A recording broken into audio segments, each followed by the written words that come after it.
Do it where you play the note up here and now bend. Oh! There goes the string. There goes the string.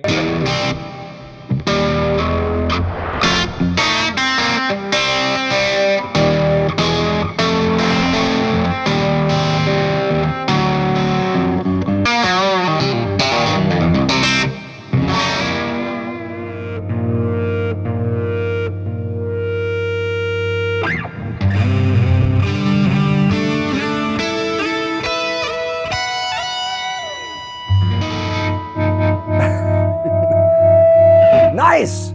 Have you ever wanted to get better at guitar, learn new stuff? Me too!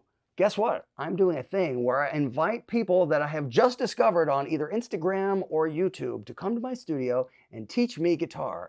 My first victim today is DYLAN SALFER. Now you might not know Dylan yet, but you will soon. He's very, very good at playing blues guitar, and he's a great singer, songwriter as well. So what I'd like to do in this very first episode is have Dylan show me some of the things he's really good at that I'm terrible at, and see if I can improve and you can improve at the same time. So ladies and gentlemen, welcome DYLAN SALFER.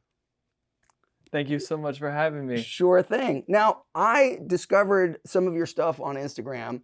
I saw that you have a big band. It's a 6-piece band, right? Yeah. So 2 drums, saxophone, keys, guitar, everybody sings. Yep. And you're doing some bluesy stuff, but you have a gospel tinge to some of it, and then you have some other rock elements. So to me, it's a great combination of just musical. There's so many layers and levels of musical skill required to play the stuff that you're doing, which I appreciate, because these days I feel like people don't care about humans playing together. So live music with actual people that can be doing dynamic things and playing on a soulful level is inspiring and interesting. So when I saw your stuff, I was like, I got to reach out to this guy because he's doing some cool blues stuff that I don't know anything about, slide stuff, gospel, chordal things. And I just thought, hey, let's get together and maybe play some music and maybe have you teach me some things. Are you up for that today? Totally up for it. Yeah. All right. So I think what we're going to end up doing is we're going to have people see a little bit of your playing throughout this video. But first thing I want to know is, you're playing an amp you've never played before. What's the best way to test an amp with a guitar, either a guitar you're not familiar with or an amp you're not familiar with? What do you do? What's your go-to thing? Okay, so usually I start lower, and this guitar is in standard tuning. Later you'll find out I usually have a lower tuned guitar, but I always pull out these bending minor thirds up, and then these kind of thirds too. And then I'll always roll it down and give some Albert Collins kind of.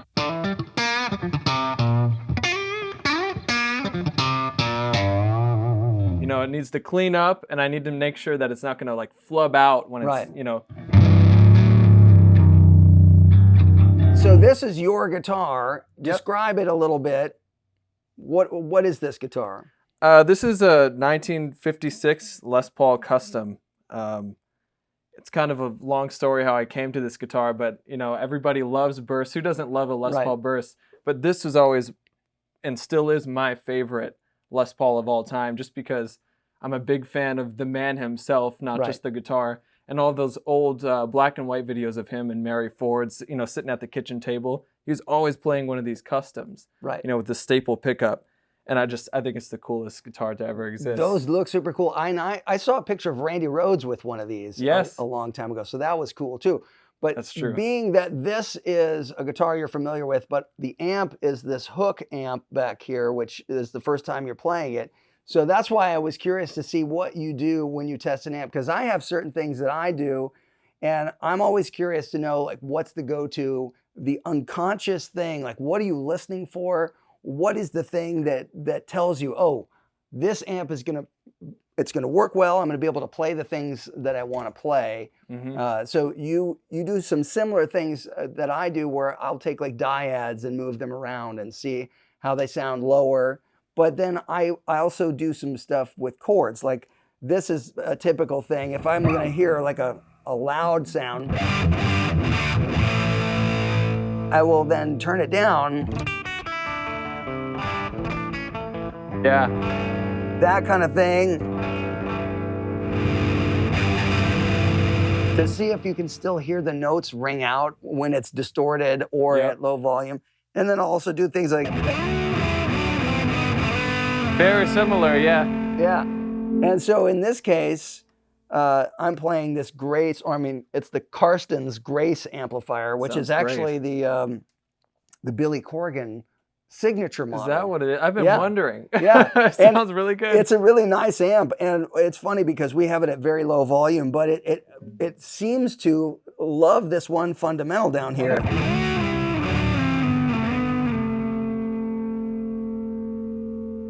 It starts to go into feedback. Take off. It's almost there.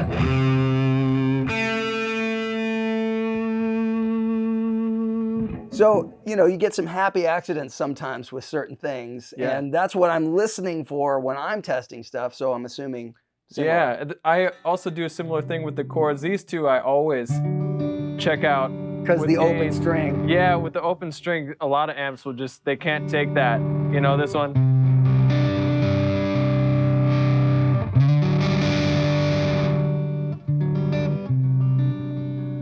Yeah.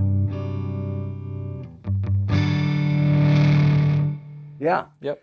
So that is a good thing to know. Now, because you're here and this is about learning stuff, I need to know a couple of things. I never really learned to play over chord changes very well, including just standard blues. Sure. You know, I just kind of make my way through it, but I don't actually have a real knowledge of which notes are going to be the best notes at certain times.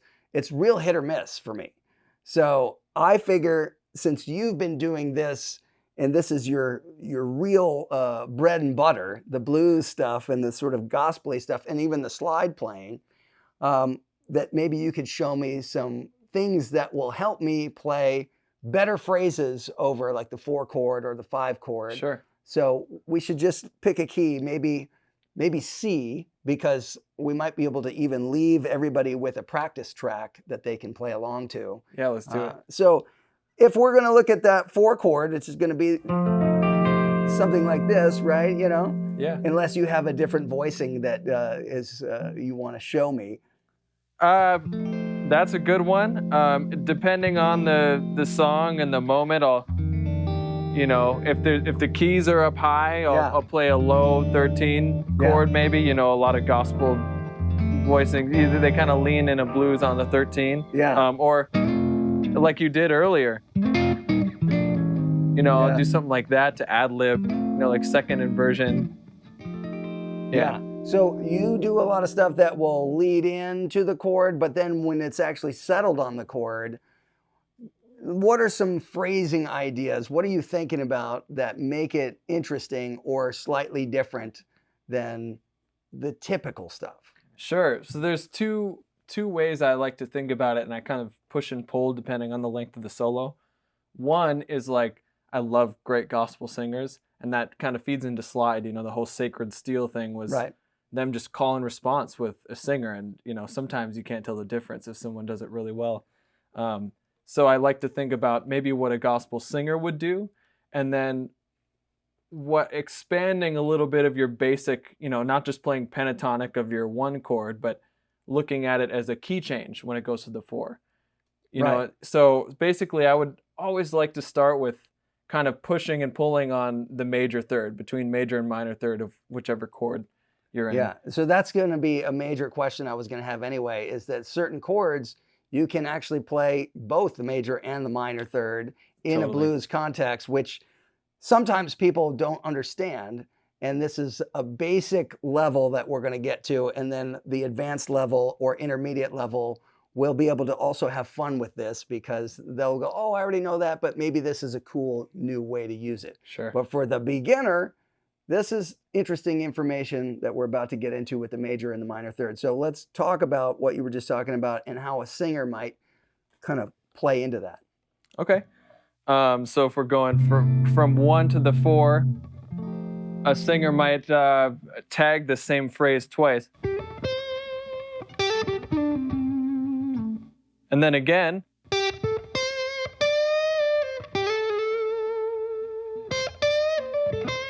That's kind of moving over to the 4 chord, you know? So it's the same phrase at the top of each one. But then as you're moving to the 4 chord,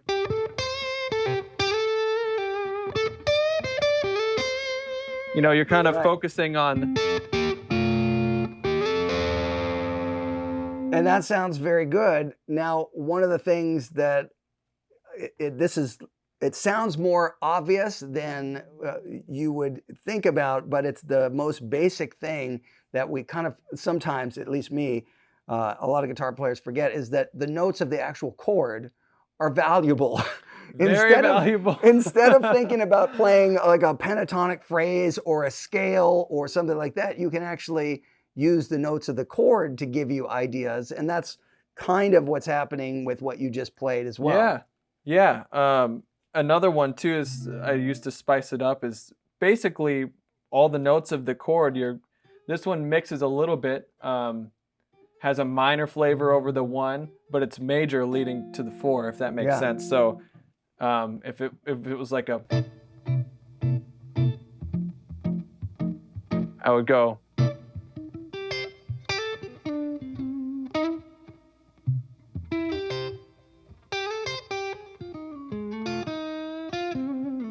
So that kind of leads right into your 4 chord.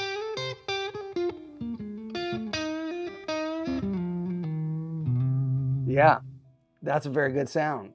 And so sometimes you were talking about Sacred Steel, and there's a certain thing that Derek Trucks will do and other players that are really very good with that sort of singing slide style sound that has a real major sound over that chord. And I've heard you do some similar stuff like that, and maybe you know what I'm talking about, and you could show a demonstration. Sure, just with slide or with normal articulation? Well, if you do it with slide, I'd like to see if I could possibly learn to play it without slide, because I'm terrible on the slide. Okay, yeah. Yeah, we can do that. So if it's the...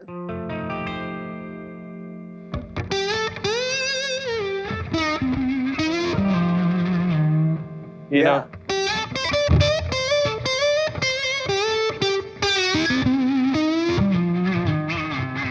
And so you're in standard tuning, so that'll help me because I will be able to better understand where I am on the guitar. When it's in open tunings, I'm terrible. So go ahead and play something like that again. I'll see if I can kind of figure out where that is on my guitar.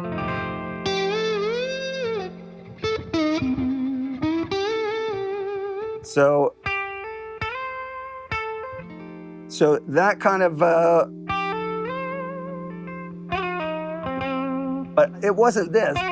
That's like the bluesier. What's the one that you played? Because you played something different. I think it was.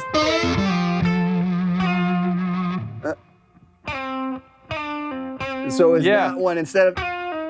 It was. Yeah. So,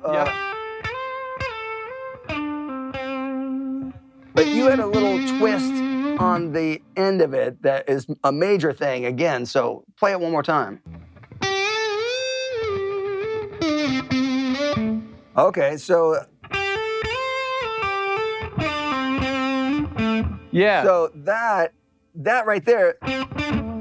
So here's the thing for me, like I'm so used to playing in the pentatonic box that I would probably end up playing over here, but even on this chord. But this, that, and that way that it ends with that major kind of sound right there is something that I wouldn't naturally do because I just don't know this kind of phrasing. Sure. So I like that because really that's just, if I typically would go from here, I'm basically just a full step up on a different string. Yep. And so that's also a good sound to know. I mean, you could even do. Yeah. And even here. Actually, relating to that too, another kind of gospel thing. I might have been an Aretha Franklin recording that I heard it from, but it was kind of like this. Yeah. Same idea, you know. Where's so it's just what I kind of just played. Yeah.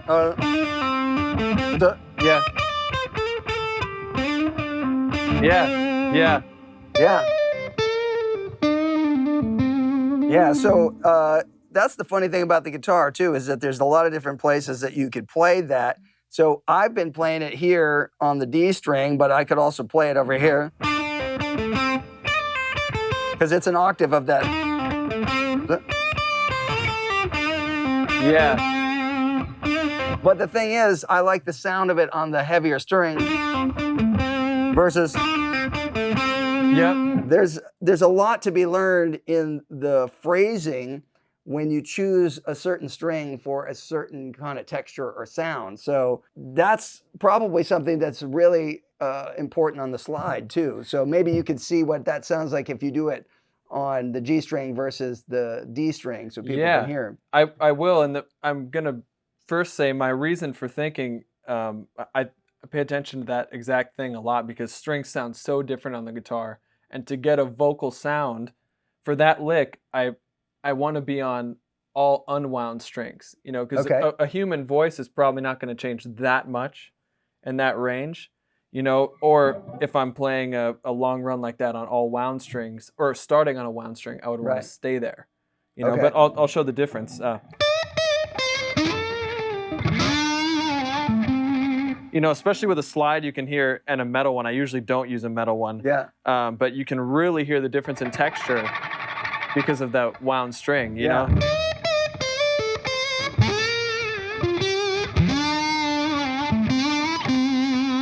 Yeah. You can really hear the difference. But see, I like that texture. So do I, yeah. You get that scratchy. Yeah.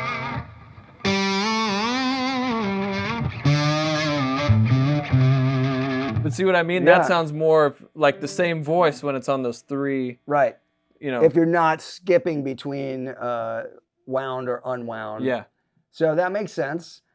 But it also can sometimes come down to what's the easiest way to get your fingers to stay in the motion that you want. So sometimes people get lost because they don't know the guitar neck well enough, and they don't know that. I usually tell people, I see the guitar as 3 sets of 2 strings because you have 3 different octaves that you can do, and it'll be the identical notes. So for example, those are exactly the same notes, and so if I only had 2 strings on the guitar, I'm only going to be playing these 2 notes, or 4 notes, but 2 notes per string, right? But if I was going to try to play those same notes an octave lower, I have to move down to get those same notes. So this is like, you know, you have to know your octaves. So this note is the same here, this D note, right? So that's why it's like same exact thing by octaves, and then same again here. So that way, now if you know where your octaves are, you're just, and you're able to keep that motion going in one direction. But you can also do that finding the notes in other places on the neck. Totally. The tricky part, though, tends to be when people try to move from position to position, they do this one thing that I always call the bad 60s bend. So let's say we're in C, right? You know, so the regular pentatonic blues box, right? Sure. Everybody gets comfortable with a version of the pentatonic blues box. But then when they start to go and dip their toe a little further up the neck, they're like, and they get to there and they're like, okay, yeah, I'm comfortable. But then they get to this one spot where they're like, I don't know where to go next. So they start going. And that's where it sounds like the terrible 60s bend, you know? So yeah, it does. They do this thing, and then they're like, I'm not comfortable, so I go back to where I know. And that's what happens. So I start looking at it like you have your box, and that's your mainstay, and then you need to know what's immediately to your left or immediately to your right as a box that you can continue on with. And that's why it's good to know what your octaves are, because you can play through 3 octaves from any place on the neck once you're familiar. So Yeah. I think maybe that explains it a little bit for the people that are with us who are pretty new to guitar. This is going to be helpful.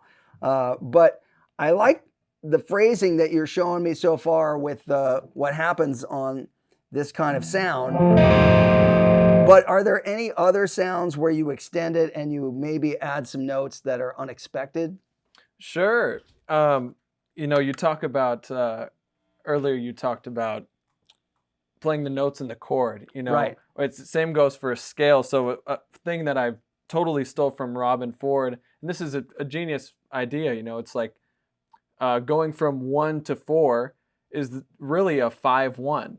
The 1 is the 5 of your 4 chord. And a lot of times a jazz horn player would play the diminished scale, half whole over that change. And what Robin does so great is plays that, with great tone and great attack. Yeah. And everybody thinks it's more grand than it is. Well, what diminished lick are you playing? I saw some interview with him saying, well, it's just the diminished scale. If all else fails, play this scale, so just half whole, and if you phrase that right. But starting where though? Sometimes I've heard him start on the 1, like on let's the say, 1 of the 4 chord or of C.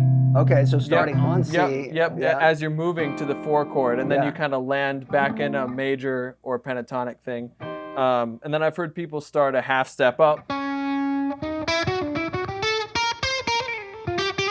So if I'm playing the 4 chord, you're going to start a half step up from where? It would actually it would be a movement where you're still on the 1 and just moving to the 4 So right chord. before you get to the 4. This is leading to in. it. Yes. So it's going to start with this kind of sound first. Yep.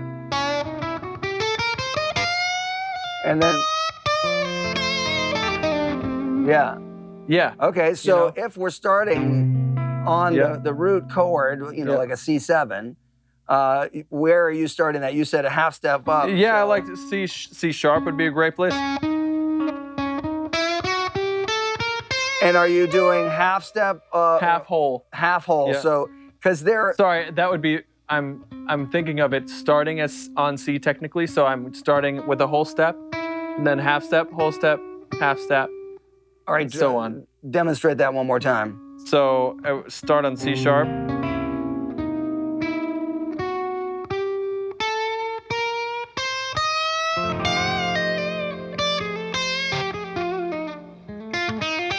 Yeah. Then, by then you'd be back to the 1.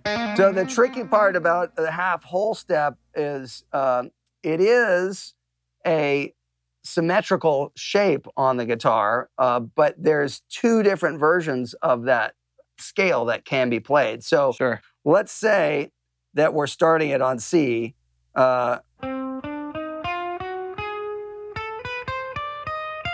So what we should notice here is that the B string and the D string are going to have the same shapes. And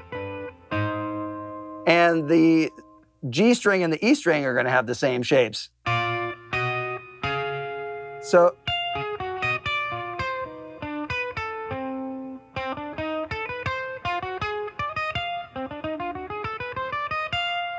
that's the whole, because what I'm doing here is I'm playing the whole to half, and then this becomes the half whole. But let's say now, because you can also look at it because this is 1, 2, 3, if we're starting on the second note of this, now it's going to be a half step whole here. So these become, and so it has, and then the whole thing repeats because it's diminished. You start the whole thing again.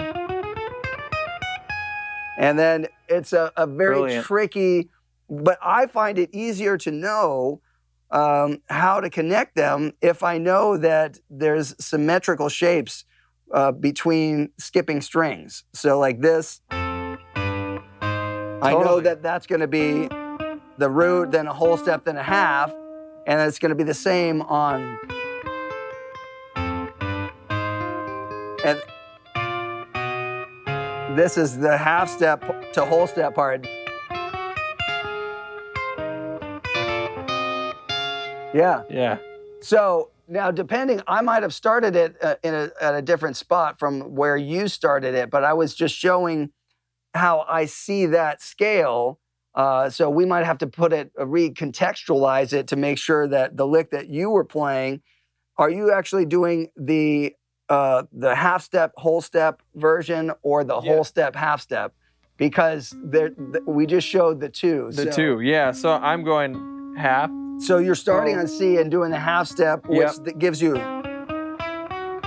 Technically, a lot of times I would start on C sharp. You know, sometimes I will start on C, but so the first kind of move I would make would be a whole step. Okay, so then what that contextualizes is the shape that you're playing is another way that you can play this scale. But check this out. If you're playing, play it the way that you're playing it, and then I'll show you how. Then I go into pentatonic leading there. But so if I'm showing you the way that I see this in the symmetrical sense, that should be the same notes as what you just played. Go ahead and play your.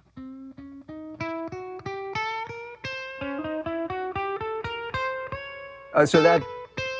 Sorry.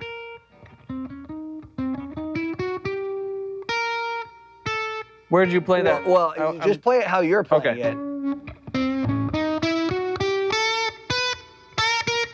Well, that's how I ended the lick. But so it looks like you're actually playing. You're mixing between the two versions. You're not staying. I'm not staying linear to one or the other. That's where the diminished scale can get very, very confusing for people because they haven't mapped it out yet. And so this is a good thing to sort out, because the two different spots, like I was saying, is if you're looking at it like, again, just because we were in C, let's just start it at C here.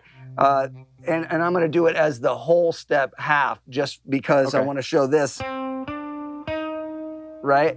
So when you're in diminished, that means that the exact same thing can happen again, starting up a minor third. So, and then again, right? So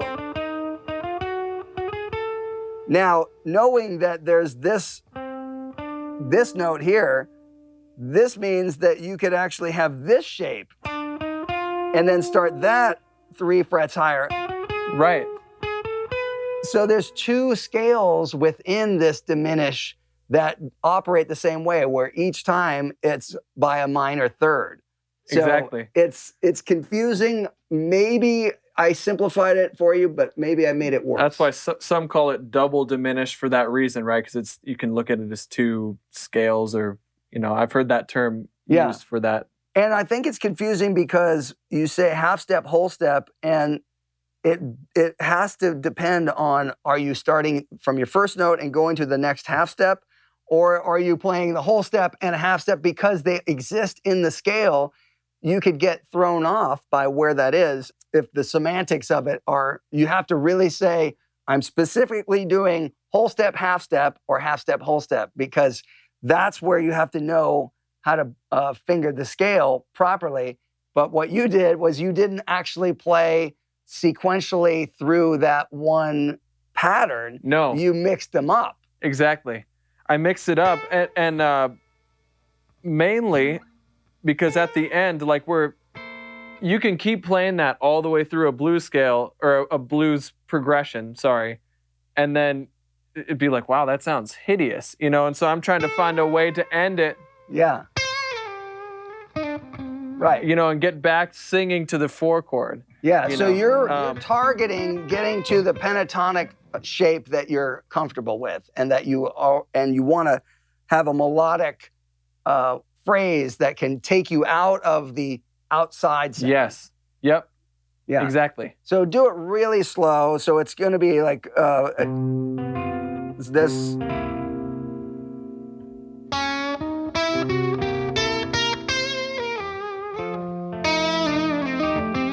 Yeah. Yeah. So and another way I would do it too is the just minor thirds. Yeah. So that's like almost like classical diminished. Yes, exactly. So you know, you could kind of be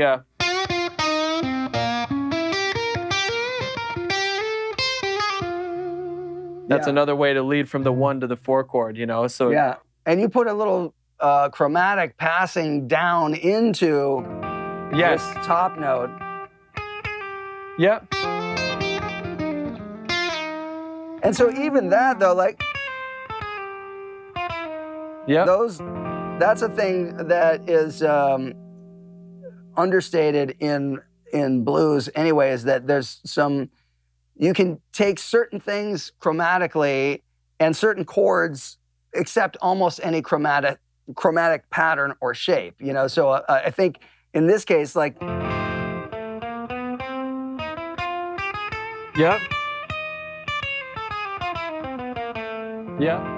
That's another thing that's really kind of an important topic in the blues, is that you can, especially with the 4 chord or, you know, like a 9 chord, you have these chromatics that are in there, they just lead to chord tones. And the thing is, some sounds, certain chords, take more chromatic notes than others. And if you know how to use them, it can be a very sophisticated sound for the blues, as opposed to just, you know, a more pedestrian sound. Right. You know, so, but there's other really cool things that you can do to use the chromatics, like bending chromatically and having these microtonal bends. And there's a lot of players that do great stuff, and slide players do it really well. So maybe you could talk a little bit about how you might approach some of those chromatics in a bending situation, or what you like about that kind of concept over, say, this chord. Yeah. You know, there's a era of B.B. King where he was just so masterful at this chromaticism and outlining chords, and with bends as well. Yeah. You know, to keep along this idea, we'll get into Albert King later, which is the opposite. But B.B. was like focusing on the major side of it. You know, so moving to that chord, he would be.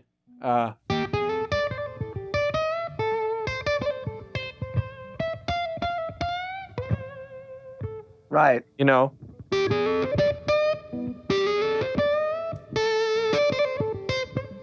And you just changed your tone control on there, so you got almost a wah sound. Yep.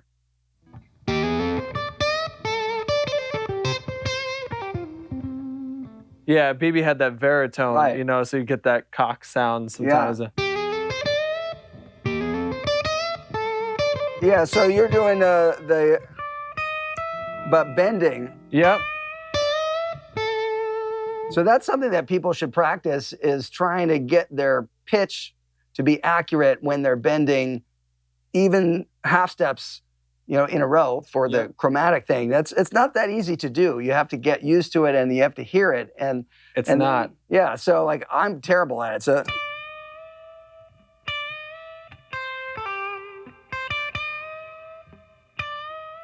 there you go, yeah. Yeah. But so that's another thing, is these slightly in, slightly out microtonal bends is a big thing in the blues. So, you know, one of the things that you said you do when you test is like you do something like this. You test an amp, you know, so that kind of sound, you know, that's taking the minor third to the major third, but sometimes not all the way there. Not all the way, usually not all the way.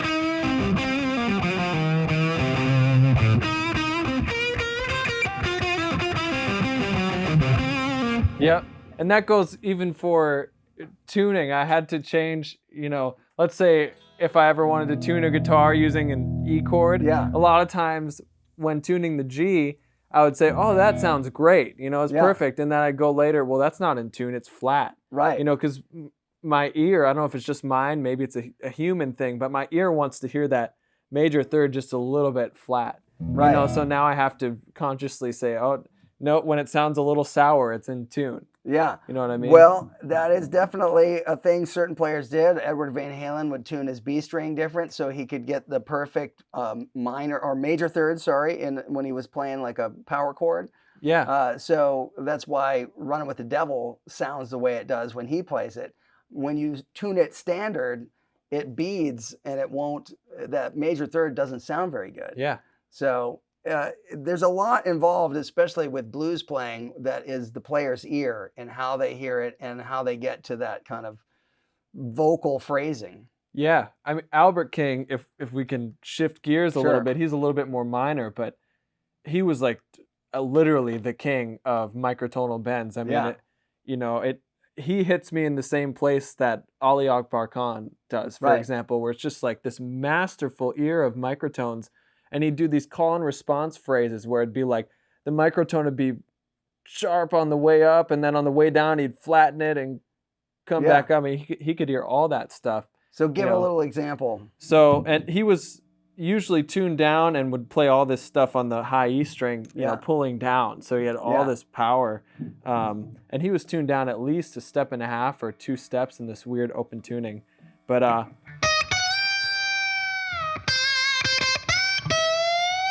so, on the way up, I didn't go all the way back up to the note.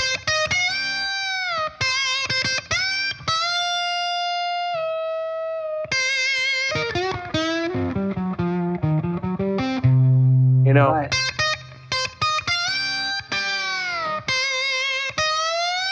It just doesn't get, it's like right there. Right.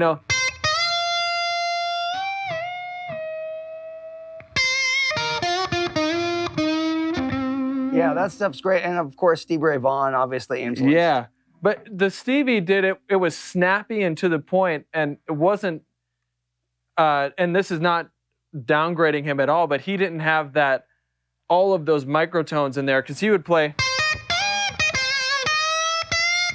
he would do it like this.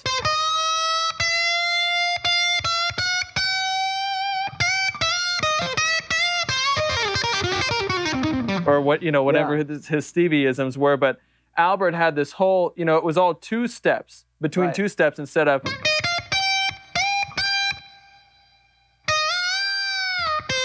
That's a lot different sound, Yeah.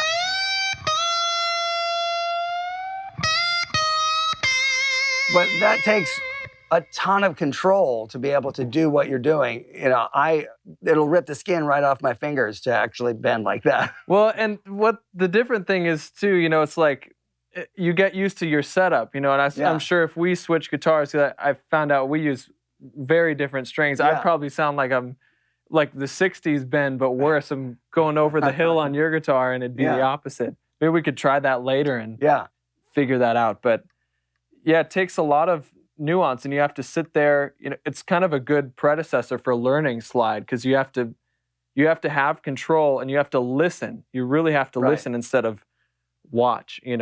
Watching helps, but now you have to use your ear and say, where am I really? Here's a good exercise that I'd use.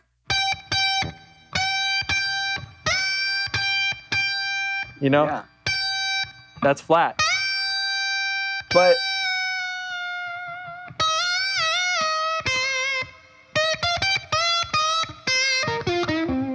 what I saw you do that is something that definitely people should probably practice is you pre-bent the note, but without even hearing the note, you had it to where you could feel that it was most likely at the pitch it needed to be. Yes. So that's a muscle memory thing. It is. And that's something, if you show that without even playing the note, just bend to the note. Yeah, so do it where you play the note up here and now bend. Oh! There goes the string. There goes the string. Yes. I can do it on this one. Right. That was slightly sharp, but yeah. Well, the guitar just got punished, so Yeah. we have to put a new string on real quick. Okay, we've had Dylan change his string so we could continue this little lesson. Let's go back to the same thing where you pick the note on the high E string and then you bend up to the high note that you want without hearing the note. You pre-bend it up there as a physical, like you're actually, the muscle memory is telling you where the note is. This is the practice routine that everybody should start trying. I'm terrible at it, so I need to work on it. But show us what we're doing before the string broke. Okay. Yes. You know, close. Now, how often did you practice that, and when did you really tune your ear for that kind of thing? That's a good question. I think I was studying that type of thing a lot when I was 13 or so. And you're how old now? I'm 25. Okay. And so, you know, I started playing a lot of rock. Like I was really into Black Sabbath and stuff, and I got into blues later after my grandparents brought me to a blues festival, and that sound is really nostalgic because my favorite records when I was a toddler were Bob Marley and the Wailers Live, Right. which had Donald Kinsey on guitar, a Chicago blues player, incredible blues player. He had a band with his brothers, the Kinsey Report. And as soon as I heard that sound again live when I went to the blues festival, I was like, that's it. You know, it was like a nostalgia thing. And it's different than rock players because they would bend like that and focus on those microtones. And I really dug into it a lot around that age. Nice. And then what's happened is it's something you have to stay up with. You know, just it doesn't like stay there forever. There was a time where then I got into country and chicken picking stuff a lot, which also you do need accurate bends for double stops and stuff, but it's different than single strings, you know. So when every now and then I need to sit at home and just do that exercise, you know, bend up and down to each note and say, okay, I've still got it, because you want to go up there and sound like you're strangling a cat with the 60s bend. Yeah, the ugly 60s bend. Yeah, that would be me. Now, so the thing is, there's a lot of cool things that you can do with bends and certain kind of bendy licks that you hear players do. Like, you know, there's a Hendrix style lick where, you know, you could play it on this chord or really anywhere in a blues. But like, and look, if you're in this range, yeah.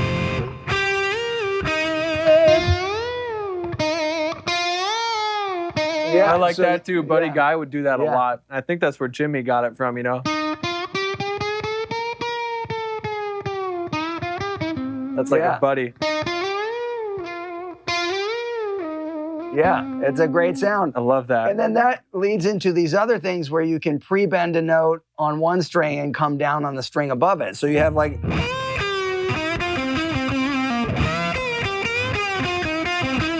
Yes. Yes.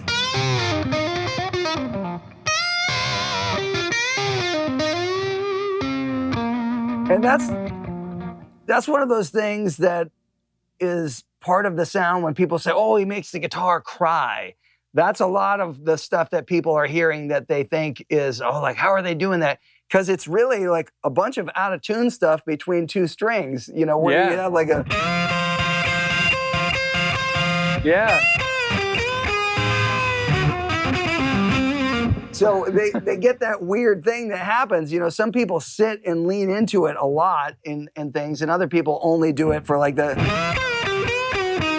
for that effect. But when you end up with the thing where it's the two strings at once, it does have that manic kind of sound. It does. Albert would do that too. Speaking of that, you know, a lot of it would be single string, but there's oh man, when he would be in it, it's like,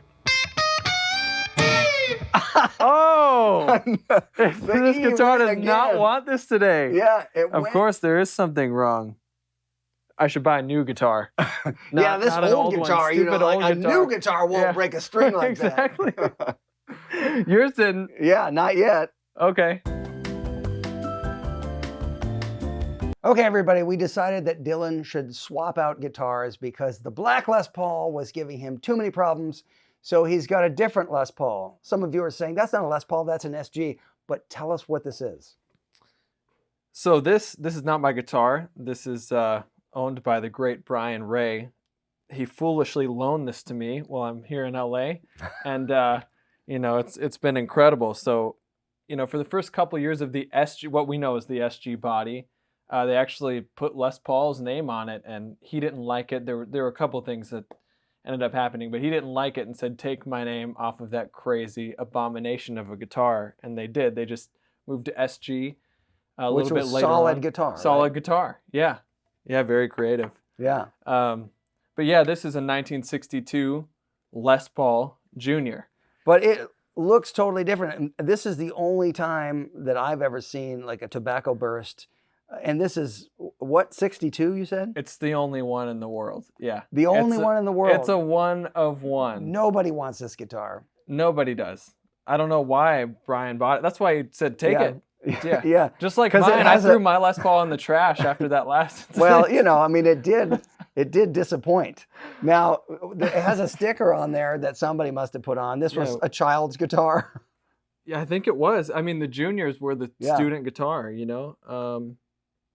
I can't tell what this is. It's some kind of monster on a hot rod. It kind of looks like a Grateful Dead style logo, but I don't know. It does, but it's a little more vicious. Yeah. Maybe it was one of those like Garbage Pail Kid stickers that somebody put on way later on. Speaking of garbage, yeah. Yeah. So, all right, we're back into still a little bit more of the bending stuff that we're talking about. But I did want to get into another couple of ideas to see how you might visualize when you're playing on the neck. So again, if we're still talking about the 4-chord, this shape right here, we kind of went through the fact that you had these. So these kind of shapes right here, you have this kind of shape, which is, you know, a minor third, but you have, if this is the root, here's the major third, and then here's the fifth, right? So you've got this. But the thing is, I start looking at, well, where do I have a duplicate of that? So if I look at this, I see it here, right? So if it's the same thing in 2 octaves, but then I start looking at ways that I could put 3 notes per string on something. And this is definitely not the way a standard blues guy would go about a chord like this. So if I looked at that, I might say I could do.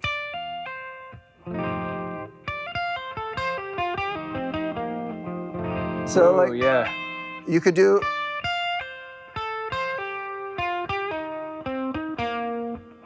So, woo, yeah, that's nice. Yeah. So, yeah. Oh. And then the same shape. And now this one changes. You're going to go to the G up here. And then you go back to this other shape. So it's symmetrical except for the G string. Yeah. And then you could, because you can get, yeah. Yeah. Yeah. Yeah. Yeah, you could do that. You could bend into that. Yeah. So the thing is, I start looking for opportunities to do anything that can be a 3-note per string thing. Yeah. But then here's another concept within that where I did that in this order, where let's call it 2, 3, 1, because it's the second note to the third note to the first note. Sure. But you could also do 3, 1, 2. So. Or 1, 3, 2. Yeah. Yeah. Yeah. It's either way. Yeah. Exactly. So I look you can do some of that. I'll just draw on the 4. So I'm just mixing it up. Immediately, I know that's you too. That's something I really admire about your playing. You have all these amazing, like, flurry 3 note per string ideas, and you just pull them out of thin air. Well, I incredible. kind of find where they can work, and so you have this. So you can make it sound like you're playing a lot of pentatonics, but you're playing sort of the major pentatonic sound instead of the standard. Exactly. Yeah. Because you can still play that. It doesn't have the same effect, though. It doesn't sound vocal. It doesn't sound, it sounds almost exotic because you're used to people playing, that type of thing over the 4 chord in a blues. So what's happening is that I'm actually just targeting notes in the chord, so it's like, hey, what a concept, right? Yeah. But it's so, and you could have, you can add some chromatic things if you want. But then I noticed even while I was doing that, there is a thing that would be kind of tricky. It could sound like this, like, and then it's a harder thing to jump to, but. Whoa. Yeah, play it That's again. kind of a cool, on this. And then you can just immediately slip back in as you're going to the 1. Exactly. So you have these. Could you show me that one? Slow it down a bit. Yeah. So basically, if this is the home bass, think of it as this note down here is your friend to the left, right? Sure. So we're going to start on this guy here, which is G, then go up to the C. Yeah. So.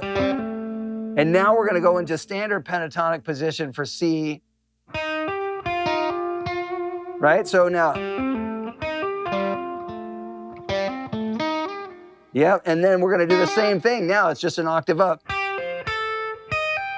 Amazing. And you're doing more of a pull-off to that second note, right?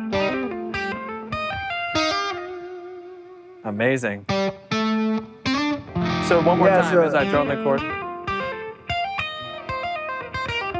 That's what I was looking for right there.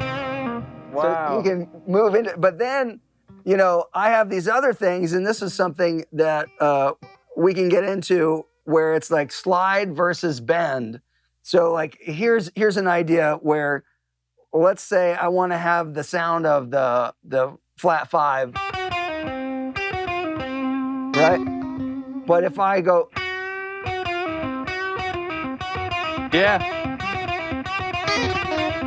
it's like this drunken bend. Yeah. So I pull it down.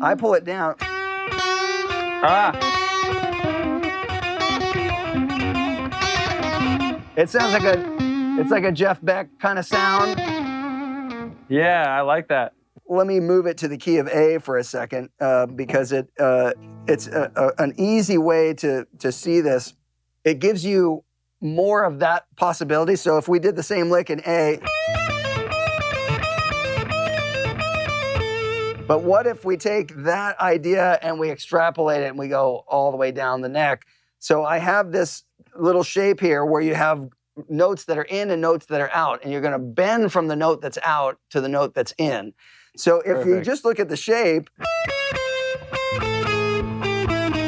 these have notes that don't sound great, right? Sure, So, but if you go,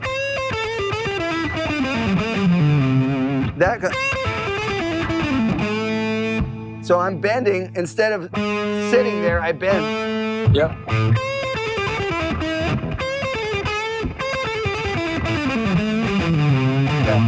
For mere mortals like me and people watching, just play that pattern slow so we can pick it up and then see if you can get this out. So it's like, I'm going to go ahead and bend from this note right here up to here. So. And you're always bending down. Yeah. Yeah. Oh. Yeah. Yeah. And so the next one would be, so. Right. Yeah.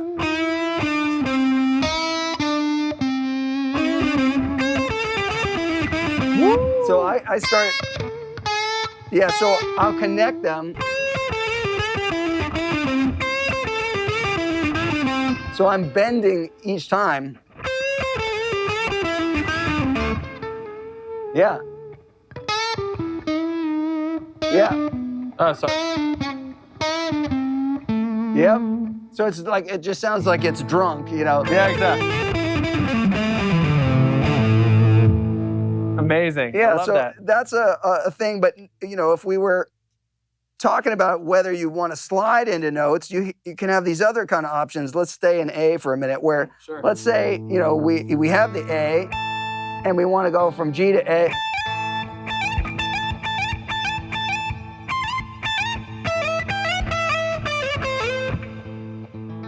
Amazing. It's That kind was of a little Indian. out. Yeah.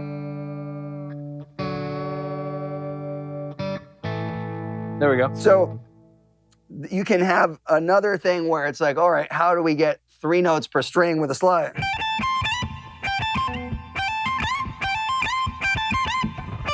So I'll take something that's pentatonic on one string all the way up the neck, and I'll find how I can get to each note with a slide.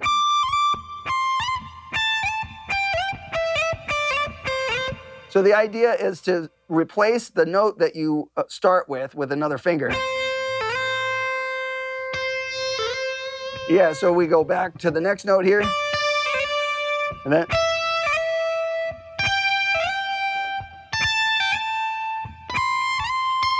And then keep going. Yeah, yeah. And so the thing is that you can start doing, you can start making phrases out of 3 note per string type of things.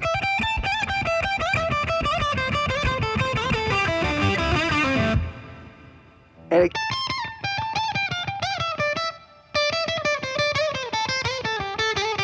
Sounds terrible when I do it, but yeah, it's like an Indian style thing, but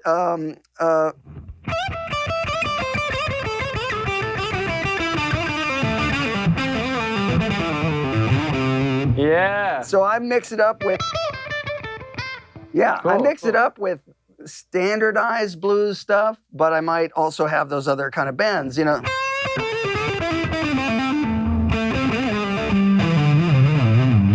I'll start just moving things around a lot. So these are all mannerisms that I've developed because I never learned the phrasing of the standard blues, so I start taking it into a different place.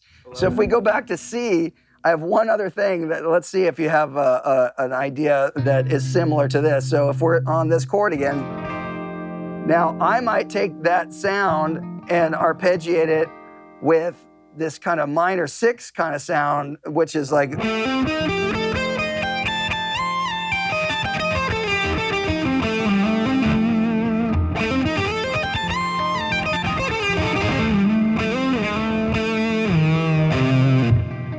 Amazing. So you're just basically focusing on A minor.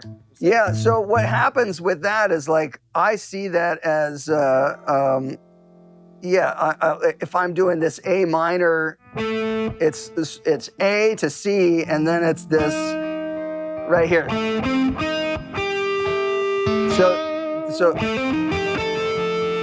that's the arpeggio, and then it goes, it continues on. So it's like.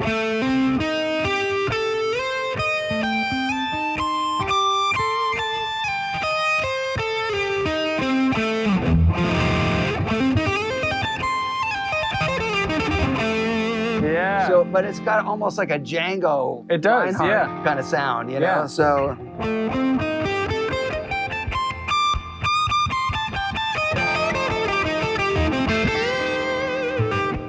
Brilliant.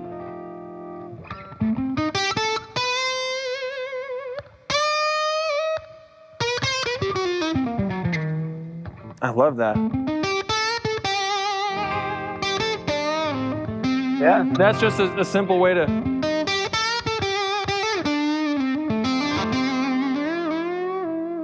Yeah. Yeah, sounds great. Yeah. So that's another little thing that I might do. But what's kind of fun about that too is, like, let's say you are on the 5 chord. You can have this kind of thing. And then, Yeah.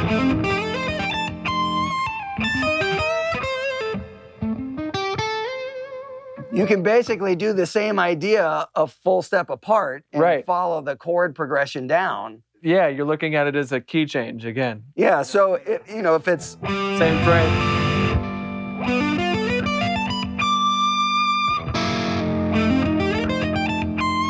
Yeah. Yep. yeah, so it's the same idea, but it's just a full step apart from each other. So Sure. that's the kind of thing that for pattern recognition players who might not know note names or other stuff, if they just get an idea of how some of these little shapes work within 2 or 3 octaves, it's basically the same notes in a few octaves, So if I'm doing this, A it's the same note right there. So I'm basically playing 4 notes, and then I move to the next octave. So it's 1, 2, 3, 4, and then 1, 2, 3, 4. So it's basically the same thing in 2 octaves right there.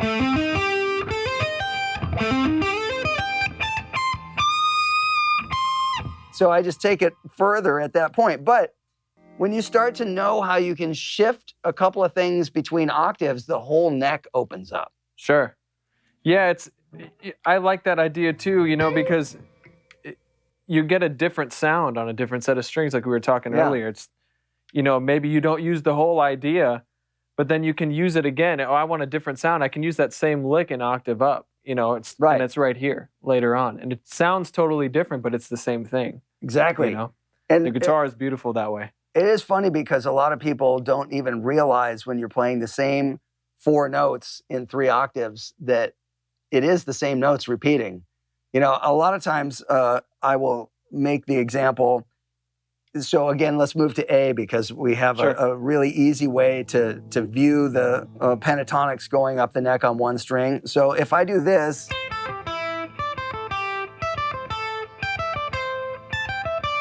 right? That's all going up one string or one set of 2 strings. But check this out. If I do this, that's the box we all know, right? Right. But here, watch this. It's exactly the same notes if I do it. Exact same notes. But we've just kept them in 1 octave as opposed to the 3 octaves right here. Right. People are like, I still don't hear it, but check it out. And then, Exactly. so this is 3 octaves away from the bottom of the box, but it's the same notes, so you get this octave and then you get this upper octave of these notes. So, and then this one is 3 octaves away. Right. So what I always tell people is when they're trying to learn how to get up the neck in the pentatonic box, most of it will be symmetrical, but there's 2 shapes that will mess you up. So the 3rd and the 4th shape are kind of inverted versions of each other. So check it out. That's symmetrical, but then this one is 2 frets, 3 frets. This one is 3 frets, 2 frets. So, and then you're back to symmetrical. Right. So there's only 5 shapes. 1, 2, 3, 4, 5. So 3 and 4 are the ones that mess everybody up. Yeah, and I think a good way, because everybody knows this, right? You said they get this far. That's like as far as I know. Well, this is the same. Right.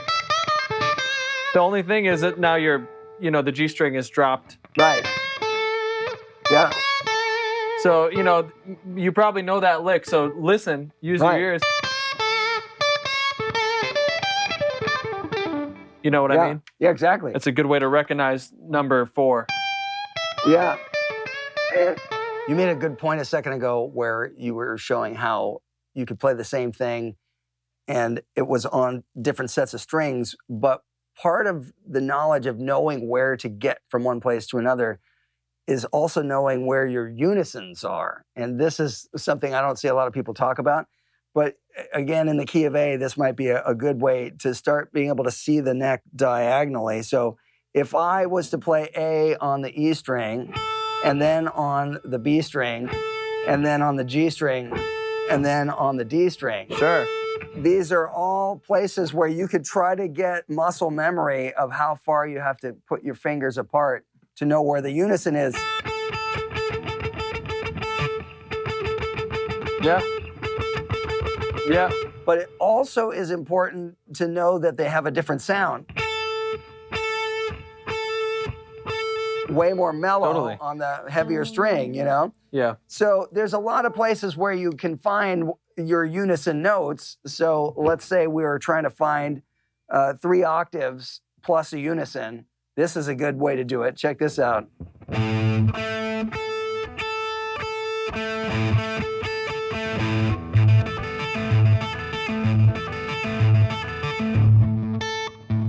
Yeah, it stretches your hand out too. Yeah. Oh yeah, I'm gonna use that for a warm-up now. Yeah. Yeah. But you're playing 3 octaves plus a unison. Right, exactly. Yep. Yeah, so I find that to be very useful for learning where those things exist. Right, then you have that, I mean, you just, you know, let's say you're stuck in box 1, you just added so much right there. Right. Right at your fingertips without moving your hand at all. But when you start realizing that you can extend that and find the same octaves again as you move up, that's very useful, and you should take the time to do that. So as we start to wrap this up, I would like to know a little bit more about how you use gospel-style chord voicings and infuse your playing to work over that, where I hear you do things where you kind of superimpose a gospel sound sometimes over a normal chord progression, but then also you're using some like augmented things and some other things. So maybe you could just show a little bit about how you do some of that and how that works with some of this kind of standard blues phrasing. Sure. You want to stay in C or does A? Whatever works for you. We can say A. It's kind of the middle ground. So a lot of people, if you're an A, you know, they're sticking to this for a blues, for example.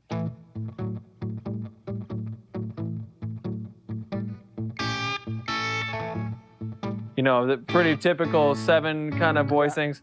But if you're, you know, let's play in a shuffle, and this kind of came out of the West Coast swing kind of blues, you know, you have this kind of walking bass line, and it allows for more chromaticism and kind of like leading tones in your chords. So, for example, I'll play around and then kind of break down what I'm doing. Sure. So.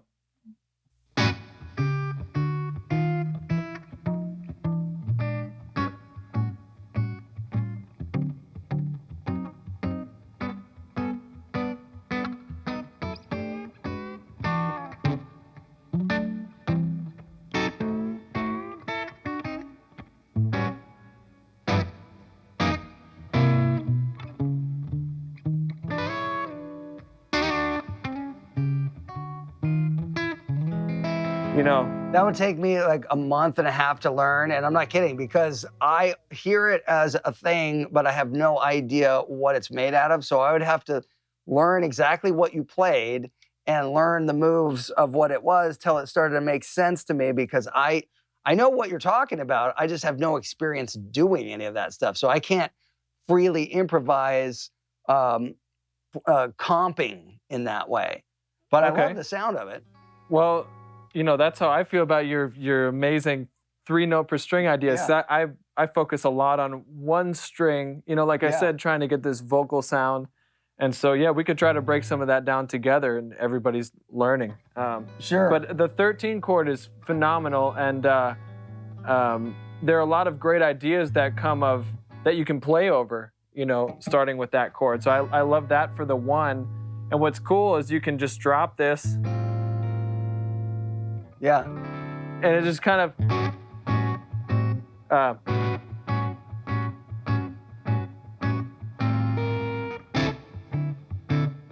then it kind of diminished. Yeah. And you're bending that up like a half step. Yeah, it's kind of like your or your Red House. Yeah. But yeah, you know, it's just, but with the full diminished voicing. So then you're kind of implying the one chord again, it's coming and building tension. Yeah. And then just kind of moving, you know, I'm trying to imply that walking bass line too. So when I went to the 4 chord, actually I'm using almost the same move that you did to test the amp out. Oh. You know? Yeah.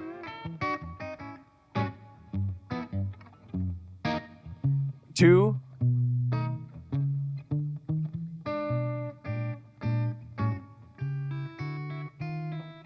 Contrary motion, like one descending, one ascending. That's another lick that I can talk about. It's like a ragtime thing. Yeah, exactly. Yep, that's where, you know, ragtime was kind of extending that blues stuff too. Yeah.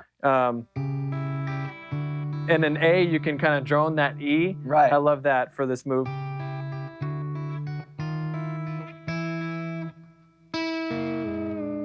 That's really cool. That's one of my favorite turnaround licks. Yeah. That's you know, crazy. Show that one to everybody. I mean, that one was really cool. So when you're going to the 5 chord in a blues for the turnaround, I'm starting on you kind of got the major third of A on the low string, and you got the flat 7 on the B, and you just kind of close in. Basically, we're gonna cross each other. So on the A and the B string, close in. Now we're at the 4. Yeah. Up here, and you're walking up to the 5. Yeah. Yeah. And then I'm bending these two up, kind of like this chord voicing right here. I'm bending the major third of the 5 chord up, and the 7.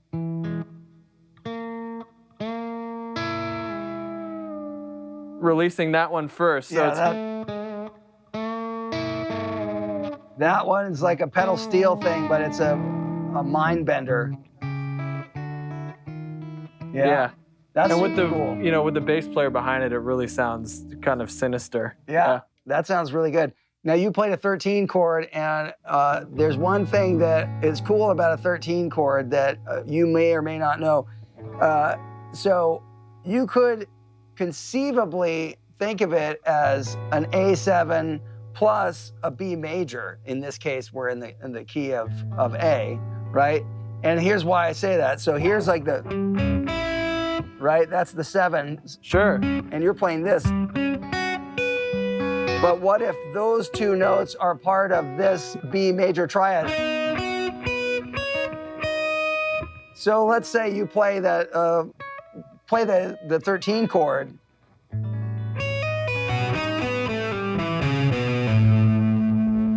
So you combo a 7 chord and a major chord. Oh, it sounds beautiful. So, sorry. Yeah, you had it. Yeah.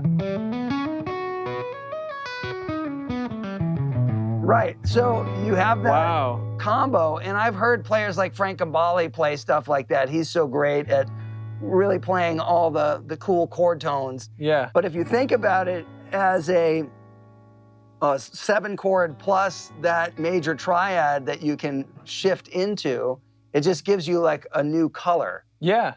Yeah, and that's something you could do as well when I implied that 2-5. Yeah. You know, you're kind of, you know what I mean? When you're going to the, what would you call that? Some people call it the 5 of 5. Yeah. You know, 5 of 5 chord. When you have a major or dominant 2 chord in your progression, that lick would work perfect. That sweep, you know, going from, right? Yeah. That's incredible. So all those things are really cool. I think we've covered a lot of ground, but maybe one of the things that would be really cool, since this whole idea started with me seeing your stuff on Instagram, and there's other guitar players that I have been sort of collecting in a folder off of Instagram. I'm like, I gotta learn from these guys. And so I figured maybe I would do a series and I would start inviting people on who do things that I don't know anything about and then have them show stuff. But if you're cool with it, maybe there's a way that you could show what you really do, maybe a performance of a song if you want, if that'll work for you. Yeah. All right. Well, are you going to play that guitar or you want to play your telly? I'll play one of my tunes. I've, one of my original songs. And mainly, most of the time I'm in C standard.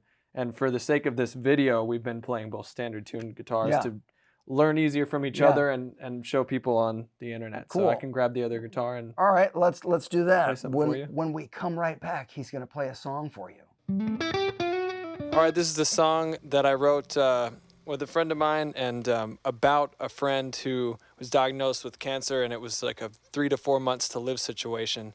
And he didn't want to do treatment. He just wanted to live out his last days as happy and pain-free as he could. And his family wanted him to do the opposite, and they ended up getting in a big fight and alienated him for it, so he lived the last few months of his life alone. And I wrote this song from his perspective, or trying to figure that out at least. It's called I'll Be Gone.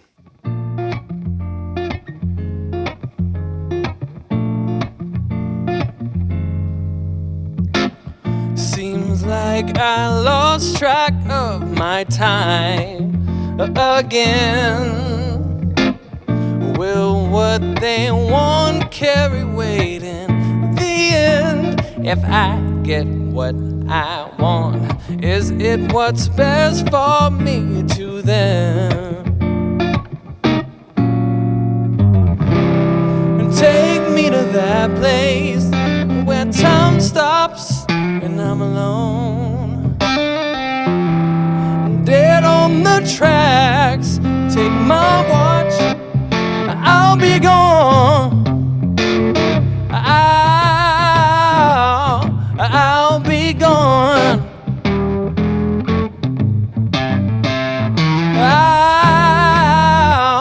I'll be gone. Reality sucks me back in again. No sign of life near me in the deep end. I just sit at the bottom and watch my breath float up again and again.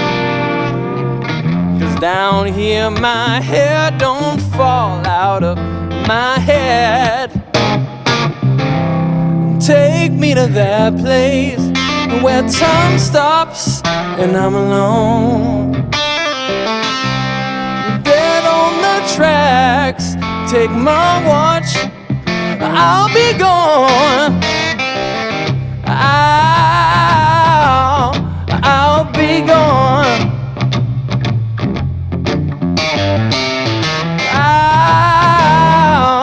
I'll be gone. You're supposed to be family. Instead, I fight the end alone.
That was so good, and I have to give you this compliment. Very few people can just sit and play guitar and sing and captivate an audience with their songwriting and the nuanced playing that you have. It's so good to see. I'm very glad that your generation actually is focusing on that stuff, because there isn't a lot for them out there from what I see, but that's just my opinion.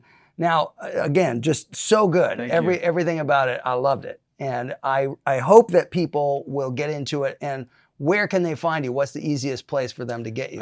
Easiest place is DYLANSALFER.com. It's DYLANSALFER. And it's all my social media is linked right there. Instagram is Dylan Salfer. Facebook, it's all there. Great. Yeah. Now, the other thing that is really cool about what you're doing is you're totally independent at this time as an artist. Yes. You've been building everything from the ground up. You're doing all the things that you need to do as an artist to create that relationship directly with your fans.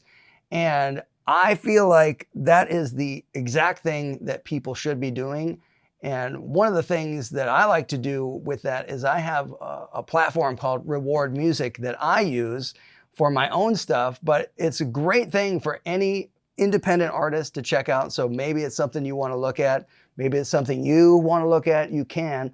But as we wrap all of this stuff up today, I would love to see if you could incorporate all the things that we were talking about, and maybe even some of the gospel-y things, like maybe get into some kind of some of the augmented stuff or things on a C blues, like Cosmic Debris style. Okay, sure. You want to give it a go? Yeah. All right, you're going to take us out with Cosmic Debris, C blues. Ladies and gentlemen, Dylan Salfer, he has been my guest. He's the first teacher in my little series that I'm doing. If you want to see more of this kind of thing on YouTube, I would love to make more. Maybe you could suggest who you'd like to see here. I already have my list going, but let's see how this goes and what it turns into.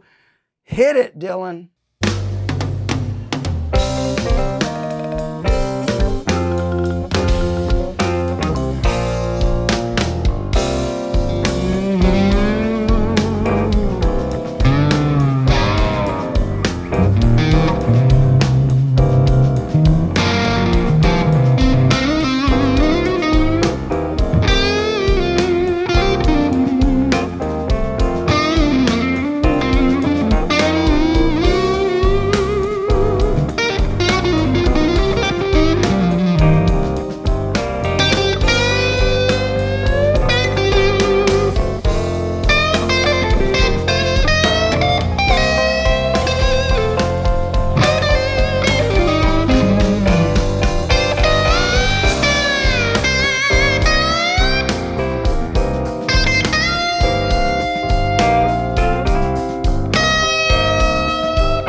so good. Love it. Thank you.